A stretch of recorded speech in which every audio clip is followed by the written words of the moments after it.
नमस्कार, मी दिव्यास वेजेस वाईफ्समध्ये तुम्हा सर्वांचं खूप स्वागत आहे. चॅनलवर नवीन असाल तर चॅनलला सबस्क्राईब करा.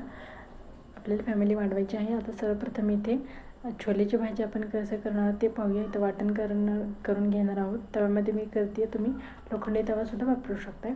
तवा ठेवलेला आहे आणि इथं मी मस्टर्ड ऑइल घातलेलं आहे, म्हणजे लाकडीचं घाणं तेल, मोहरीचं असतं ते पतंजलीचं आहे. तुम्ही तेही वापरू शकता. भाज्या अप्रतिम होतात आणि काही त्रास होत नाही, काही नाही. मी तर खोबरं घेतलेलं आहे अर्धा इंच आणि छान असं पातळसं चिरून घेतलेलं आहे आणि मी ते तेलामध्ये घालते आहे.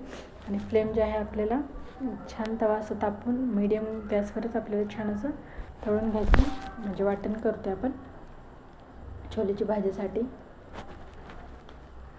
आणि खोबरं घातले की जरा थिक पण येतो आणि भाजीला चवसुद्धा छान येते.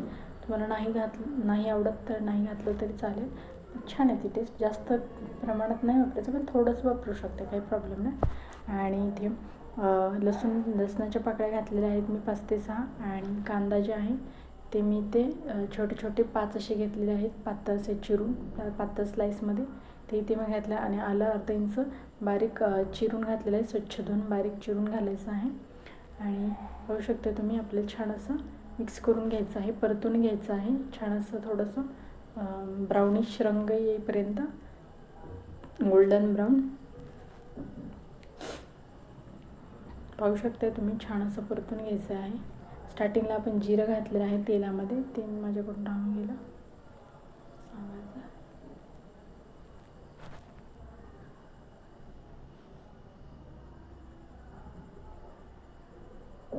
पाहू शकता तुम्ही, परतून घेतल्यानंतर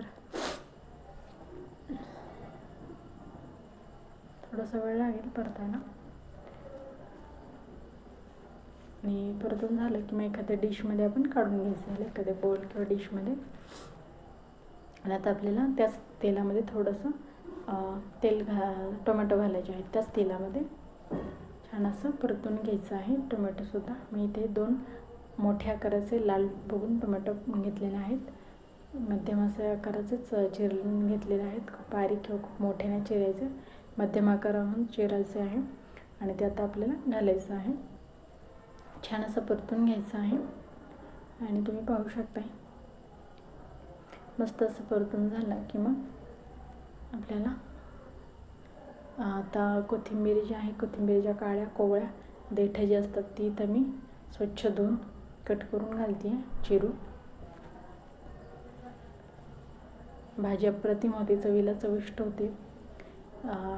कोथिंबीरीच्या काड्या घातल्या तर कोवळ्याच टाकायच्या आहेत आपल्याला वाटणामध्ये, वाटण छान होतं, टेस्ट चव छान लागते. टोमॅटोला थोडासा वेळ लागेल. काही जण कच्चं टोमॅटो टाकतात, पण ते काही इतकं, म्हणजे जी ग्रेव्हीची जी टेस्ट आहे ती इतकी छान येत नाही. त्याच्यामुळे थोडंसं आपल्याला भाजूनच घालायचं आहे. त्याच्यामुळे जी ग्रेव्हीला जी आपल्या भाजीला चव आहे ती आणखीन जरा छान येते, आणखीन चविष्ट लागते भाजी. जर का कच्चं घातलं तर मग कच्चं टोमॅटोचं जरा भाजायला पण वेळ लागतो आणि इतकी चविष्ट होत नाही ती भाजी. त्याच्यामुळे पाहू शकता तुम्ही, तर मी इथे कोथिंबीरीच्या देठा घालत आहे.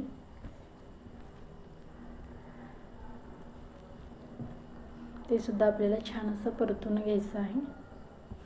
कच्चे जर का घातले आपण वाटणामध्ये तर मग ते लगेच बारीक होणार नाही, त्याच्यामुळे ते सुद्धा थोडंसं वाटून घ्यायचं. आणि मी ते एका डिशमध्ये काढून घेतलेलं आहे टोमॅटो देठा. आणि ते कुकर ठेवायचं आहे, गार होईपर्यंत. गार झाल्यानंतर आपल्याला त्याची पेस्ट करून घ्यायची आहे, एकदम फाईन प्युरी पेस्ट करून घ्यायची आहे. मी तर पुन्हा तेल घातलेलं आहे 2 चमचे इतका, आणि कुकर ठेवलेला आहे, तुम्ही पाहू शकता. आणि छोले जे आहेत मी ते शिजून घेतलेले आहे, 1 वाटी इतकं छोले आहेत, छोटेच छोले आहेत हे.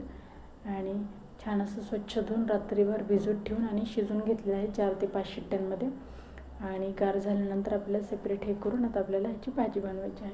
मी खूप थिक किंवा खूप अशी ड्राय नाही बनवते, असं मीडियम कन्सिस्टन्सीमध्येच बनवत आहे. भातासोबत आणि चपातीसोबत सुद्धा आपल्याला छान असं खाता येईल, किंवा तुम्ही पुरी बनवणार असाल तरीही चालेल. आणि आता मी मसाला जे आहे, वाटण एकदम प्युरी फाईन पेस्ट एकत्र करून आपल्याला थोडं एकदम फाईन पेस्ट प्युरी वाटून घ्यायची आहे. आता मी घालत आहे इथे, छान असं मिक्स करून घ्यायचं आहे. आणि तेल छान तापून द्यायचं आहे मस्टर्ड ऑइलचं. काही काहींना आवडत नाही ऑइल, जेणेकरून वास येतो म्हणे, पण कडकडीत छान तापून द्यायचं एकदम असे वाफ निघेपर्यंत. आणि मग आपल्याला लो फ्लेम ठेवून मग हा मसाल्याचं वाटण घालायचं. भाज्या छान लागतं, चविष्ट, आणि हे शरीरासाठी चांगलं असतं मस्टर्ड ऑइल. त्याच्यामुळे तुम्ही नक्की ट्राय करा आणि तुम्ही खायला सुरुवात करा. शरीरासाठी अत्यंत चांगलं आहे, रिफाईंड ऑइलपेक्षा तरी पतंजलीचं छान आहे. आणि आपल्याला तर चवीनुसार मीठ घातलेलं आहे इथे अर्धा चमचा इतकं, 1/2 चमचा हळद, आणि कांदा लसूण मसाला घालत आहे मी इथे 3 चमचे. तिखट तुम्ही आवडीप्रमाणे कमी जास्त करू शकताय. 3 चमचे घालत आहे. तुम्ही साठवणीचा काळा मसाला असेल तो घातला तरी चालेल, काही हरकत नाही. तर मी छोले मसाला घालत आहे, 1 चमचा इतकं घालत आहे छोले मसाला. छान असं आपल्याला लो फ्लेमवरच हा मसाला एकदम तेल सुटेपर्यंत छान असा परतून घ्यायचा आहे. तुमच्याकडे काश्मीरी लाल मिरची पावडर असेल तेही घाला या स्टेजलाच. आणि गरम मसाला असेल घातला तरी चालेल, नाही घातलं तरी चालेल, कारण छोले मसाला आपण घातला आहे. आणि खडे मसालेसुद्धा तुम्ही वापरू शकता, पण उन्हाळ्यामध्ये जास्त त्रास होतो, त्याच्यामुळे मी कमी मसाल्यामध्ये छान असा प्रयत्न करत आहे भाजी करण्यासाठी. आणि छोले घातलेले आहेत मी इथे 1 वाटी इतकं. शिजवलेले आहेत हे छोले. 4 शिट्ट्यांमध्ये शिजल्या, तर पुन्हा मी कुकरमध्येच करते, जेणेकरून भाजी लवकर होईल, जास्त वेळही लागणार नाही आपल्याला. फक्त ते 1 शिट्टीत भाजी होती रेडी. आणि पाणी जे आहे ते तुम्ही गरमच वापरू शकता. जे आपण छोले अगोदर शिजून घेतले ते पाणी गरमच असतं, पण माझं जरा गार झालेलं आहे. मी बराच वेळ झालं छोले शिजून, सकाळी शिजवलं आणि दुपारी करत आहे लंचला, त्याच्यामुळे गार झालेलं आहे. पाणी गारही वापरू शकता, काही हरकत नाही, पण गरम वापरले तर अतिउत्तम.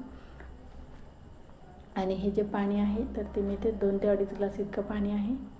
आणि आता कोथिंबीर घालते छान अशी मस्त हिरवीगार चिरून घेतली. कस्तुरी मेथी असेल तर तेही घालू शकता तुम्ही.